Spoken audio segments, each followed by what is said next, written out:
I'm not fighting for myself anymore. It's the country na eh. Uuwi kami ng Pilipinas, wala kaming dala-dala. Pare, buhay pa tayo. There's still chance. Nung una, magkakaaway kayo. Sikreto, kanya-kanyang techniques. Hindi nag-share yan. Once you get to the world shoot, mapipilitan kayong, I will share my secrets to this guy, nakalaban ko dati, kasi I want him to win. Hello mga kaibigan, ako po si Gods Pinoy at ngayong araw very excited ako dahil may kasama ulit tayo, Kuya Mark Marcelino. We meet again. Yes, Kuya Mark is also known as Shogun Mo. Yeah, in the online world. In the online world. And is also one of the top shooters sa ating bansa. Ikaw ang first ever Filipino na Grandmaster sa Shotgun Open. Shotgun Open, yes. And ikaw rin ang first Filipino Grandmaster sa Mini Rifle Standard. And meron ka rin double GM sa Mini Rifle which is Standard and Open. Exactly. You're doing your research, ha?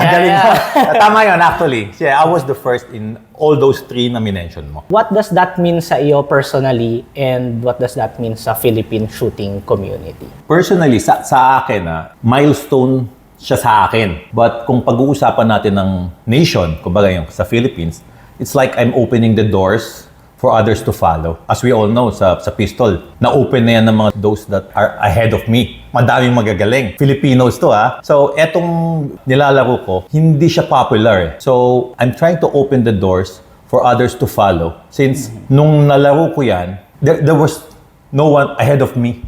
Parang gano'n. Meron before, but hindi pa na-rank. So, parang the world wasn't yet organized on that level. So, when I came in, na-rank na kami, it opened the gate for others to follow. Parang gano'n. Sir Mark, mas kilala ka talaga sa long gun, shotgun, rifles. Why yun? Parang not much sa pistol. So, I also do pistol, but I do it for yung 3-gun lang. Since there is a shotgun there, since there's rifle there, napipilitan akong gamitin na rin yung pistol ko. But the common denominator sa akin with all my disciplines, ayoko lang talaga nagre-reload. All my sports, I can buy the bullets outright in the store. So, why do I say that? Parang I want to put emphasis on the availability. Kasi pagka nag-ano na tayo ng mga components, gagawa ka na ng bala mo, andun na napupunta sa science, dun na sa ballistics nung loloadan mo, hinihina mo na para wala na recoil. Gusto ko like pantay-pantay muna, meron tayong common standard, and then we can focus on the skill of the shooter. Doon tayo mag-focus, hindi doon sa bala and everything. Parang doon ako napunta, just bibili na lang ako ng bala. Like sa shotgun, you can just buy the shotgun bullet. 22 rifle, you can just buy it. Nung araw, you can just buy 5.56. Diba? So, hindi ako masyado nag-focus on the reloading part. Yung discipline ko, napunta siya doon. So, in a way, you can just say na tamad ako mag-reload. Yes. Pero what do you enjoy most shooting sa tatlo? Pistol, shotgun, rifle? Actually, lahat sila, they have their own you cannot choose. It's like choosing between all your children. Parang ganyan. Like, tinan mo itong logo ko. I just made this. So you can see the 5.56, the 22, and the 12 gauge. After this world shoot, lalagay ko ng 9mm dyan. Papasokin na rin namin ng PCC World. Kasi hindi pa namin pinapasok yan eh. There are so many fights that I have to fight pa before jumping to something else. Kapag may pa tayong gustong patunayan dito sa ang daming laban eh. There's so many disciplines eh. Ngayon, sa pistol, ang dami na natin panlaban dyan. We have enough. Ang gagaling ng talents ng Filipinos. Proven. So dito, parang wala pa. So doon kami napupunta. I just want to finish that assignment before jumping to something else. Okay. So sa future namin, we'll be venturing out sa PCC and 9mm. I will add the 9mm caliber also on that. Nice. You shoot rifles or long guns. So you shoot mini rifle. Ngayon, nauuso PCCs. Would you say medyo may pagkakaiba ba shooting a 22 versus a 9mm? Yes. Yung pistol caliber carbines, the caliber is specifically made for pistols eh. Kaya the word is there. Para sa akin yung course of fire niya, hindi siya nalalayo sa pistol courses.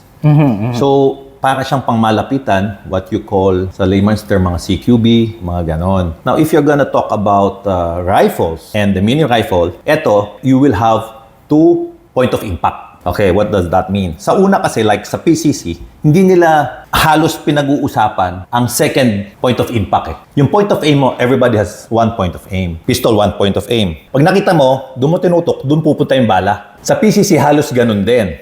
Sa mini rifle and rifle, iba na yon. Hindi ganon. There is a trajectory. So yung point of aim mo, iba sa point of impact ng bala. Okay. So it depends sa distance yon. So it travels that way and comes down that way. We have 2 point of impact. Hindi katulad ng PCC and pistol, isa lang. Okay. So dito, bago mo barilin yung isang bagay, isipin mo muna, kakalculate mo in your mind, what's the distance? Para alam mo kung saan maglalanding yung bullet mo at that specific time.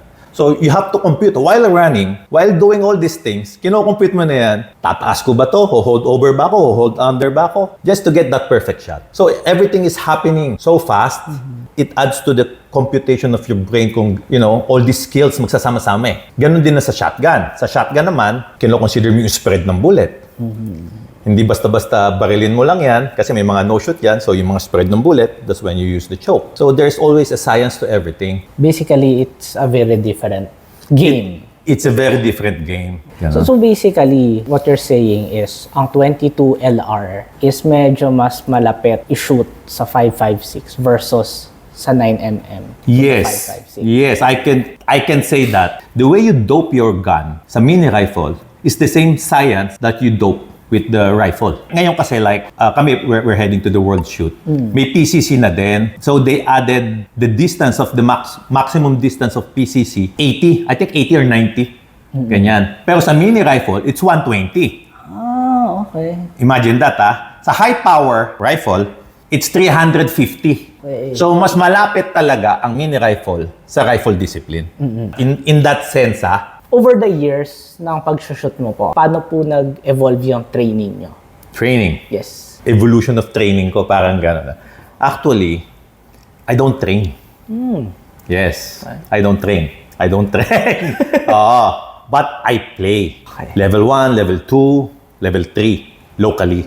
Why? Mas, cost effective. If you train alone, pupunta ka sa range, magse-set up ka, you'll buy everything, you pay for the bad boy, your bullets, everything. It costs more to set up a training ground for yourself than just join one match every week. May RO ka na doon, may magsasabi na sa'yo that something is wrong, may magsasabi ng 180 ka, and everything is there set up for you.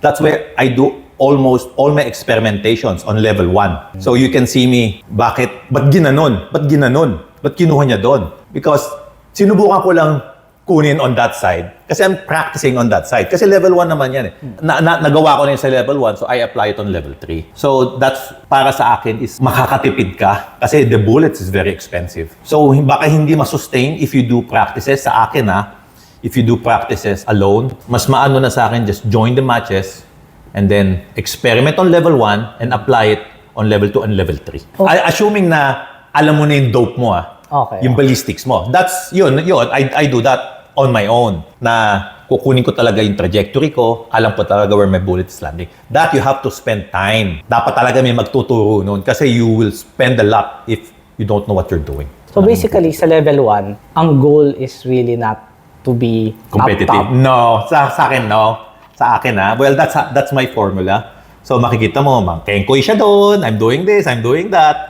That's where I do my experimentation. So, Sir Mark, you've competed internationally, locally, di ba? Maraming competitions na. Can you share, siguro ano ba yung most memorable or siguro most emotional moments competing internationally? Okay, that's a nice question.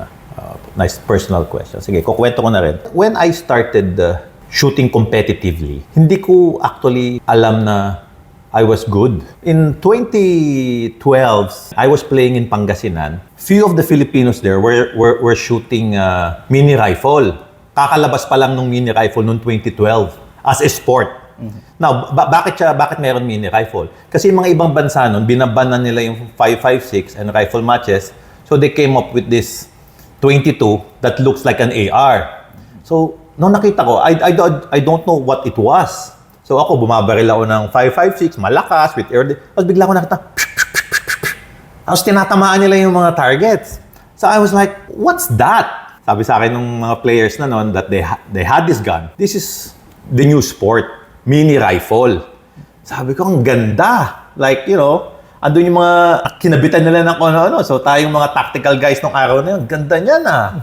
Tapos sabi niya, we have this match in Thailand, the first level 3 in the world. It will be held next month. Gusto mo, sumama ka. Wala pa akong baril nun, ha? Ang baril ko lang nun was 5.56. Sabi ko, I don't have a gun, eh. Di tutulungan ka namin. Ganyan, di ba? I don't know if I'm good. Eto, pinahiram ako ng baril, pare. I borrowed one of the guns of the players there. Binigyan ako ng bala. And I won. Okay. So I was like, okay, masarap to, ha? Di ba? Kasi syempre, naka-zero na yan. Zinero nila yan. So, tumatama, di ba? So, in 1 month time, tinulungan nila ako to build a gun and we traveled to Thailand. Yun yung kwento doon. I went there, wala pa akong magazine dahil walang mabili. So I was borrowing from other players ng Filipino. Pahiram naman ako na yung on deck. So eto, magazine, pahiram. Ayan, sige. Basag-basag pa eh. Ayan, sige. Ito yung spare namin, ganyan. So ako, I was a very junior player back then. Kumbaga ako yung salingket. I was the one tasked to bring the Philippine flag. Sabi nila, you buy a Philippine flag, if a Filipino wins, bigay mo sa kanya yung flag. So, parang ako parang water boy. Yeah, parang ganyan, di ba?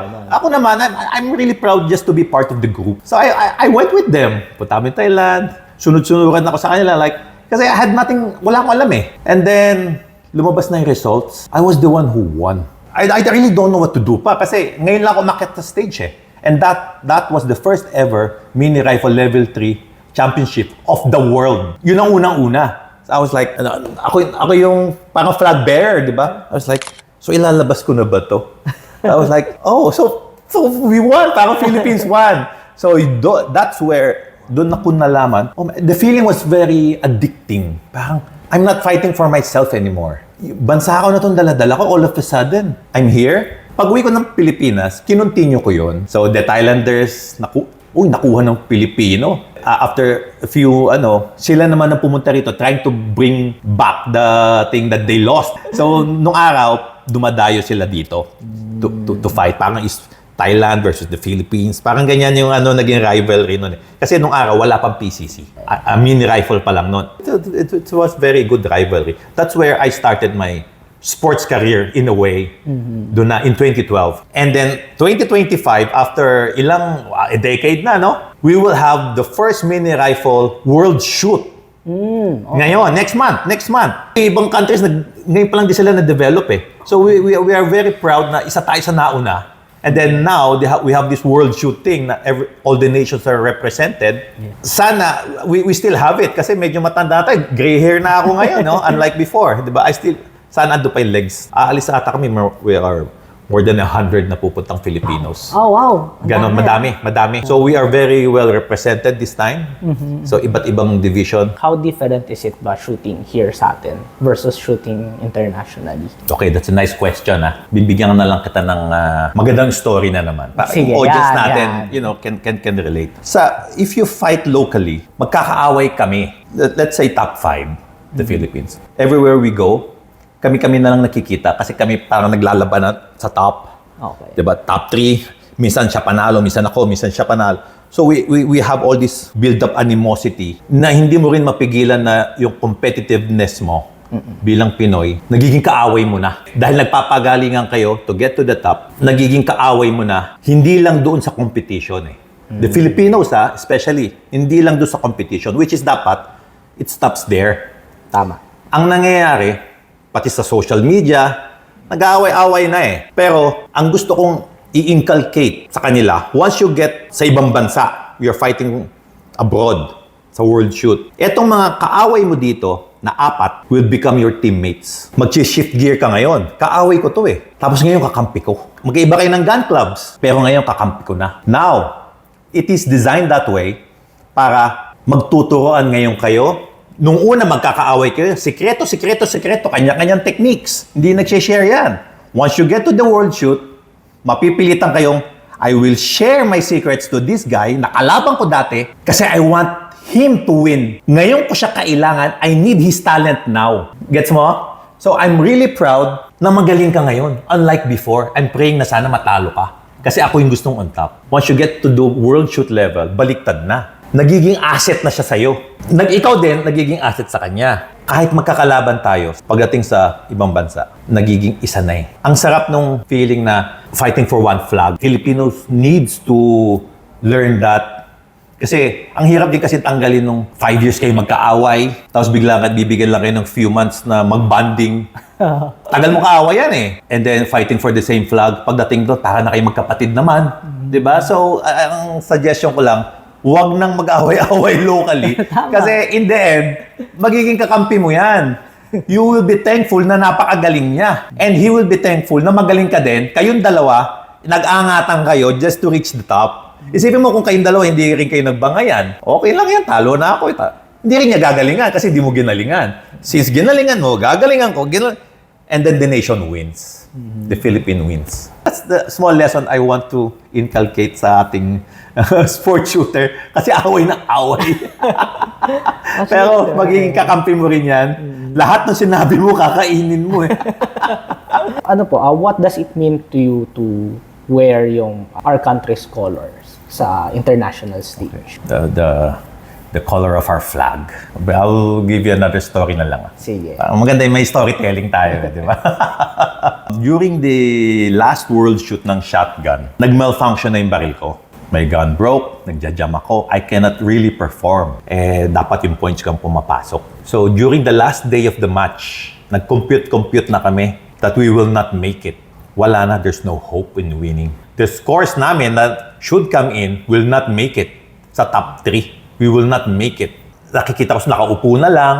Yung isang guy was really injured. 2 of them bleeding. Wala na silang energy. What I did was, ako is para kung si Jaworski, kumbaga may laban pa to. We're still fighting. We're still in the fight.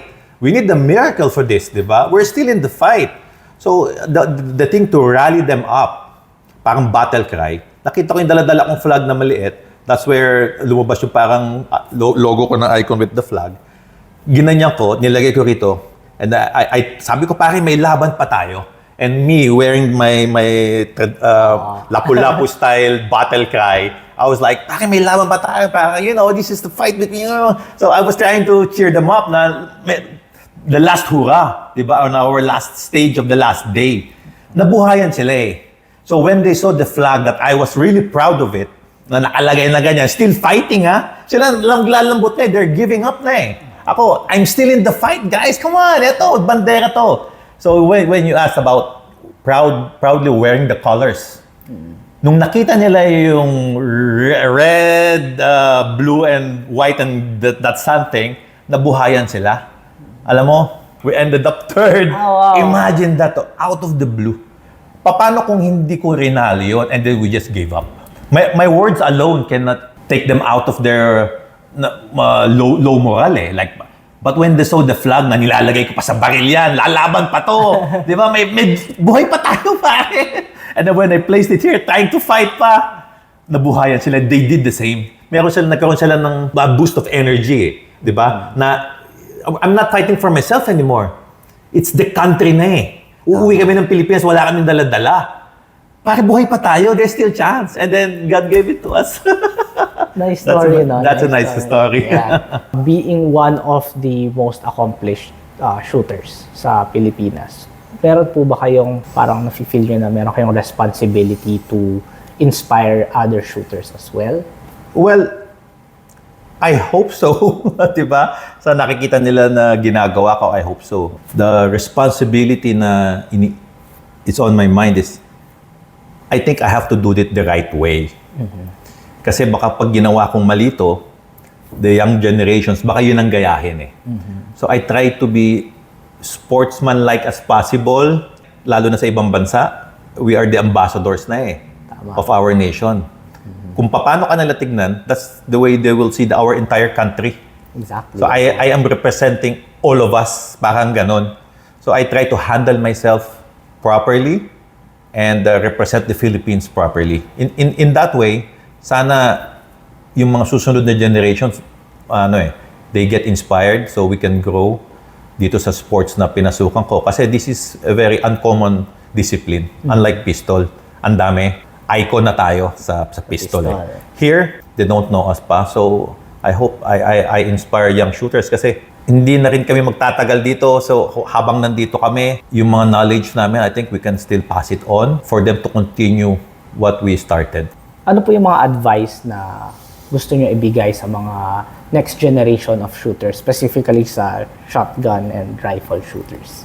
My advice to them is do not follow my path. Why? I did it the hard way. I did everything on my own. I had no tutor. I had no coaches. I had to unlearn the bad habits that I did. And napakalayo ng route na yon. Masyadong magastos, mahaba. Ngayon, people are very lucky. We have schools for that. We have coaches. All you have to do is enroll in one of those classes. Shortcut to the top. Sasabihin na nila sa'yo, ito yung tama. This is the right way to do it. Don't do this. This is the right gun to buy. Don't buy this. Don't buy that.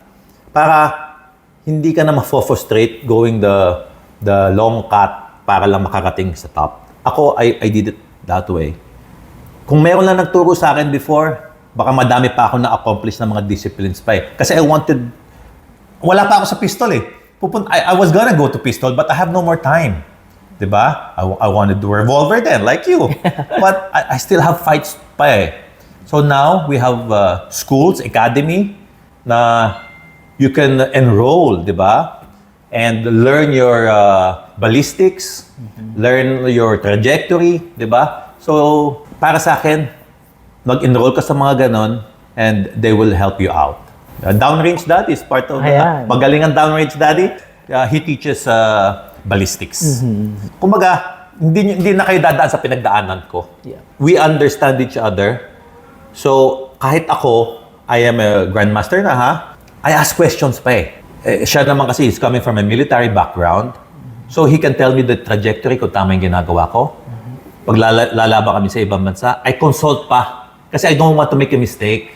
So, you need people to talk to that can verify your science. Kasi dapat to repeatability. Hindi pwede swertihan na lang eh. Tama.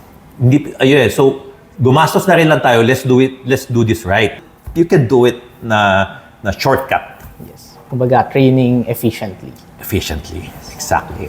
Ganyan. Sir Mark, maraming salamat. Before we end this video, gusto mo ba sila i-invite sa social media mo? Sige, follow nyo rin ako sa Shogun mo. Yan, sa Facebook and the YouTube channel. Kakaiba lang yun, kwento-kwentuhan lang. Pero ito, maganda itong, nailalabas niya yung gusto kong sabihin. Ayan. Diba? So, thank you for inviting me. Thank you. Thank you, Sir Mark. It's an honor. So, yun lang po mga kaibigan. So, salamat po kay Sir Kayo din of Downrange Daddy sa pag-accommodate sa atin dito sa kanilang very nice place here in Makati. Sa school niya. Yeah, sa school. Of course, salamat rin po sa ating Guns Pinoy page sponsors, Luminox and MTAC Gun Oil. Salamat po sa panonood. Kita-kita po tayo sa susunod na video. Ako po, si Guns Pinoy.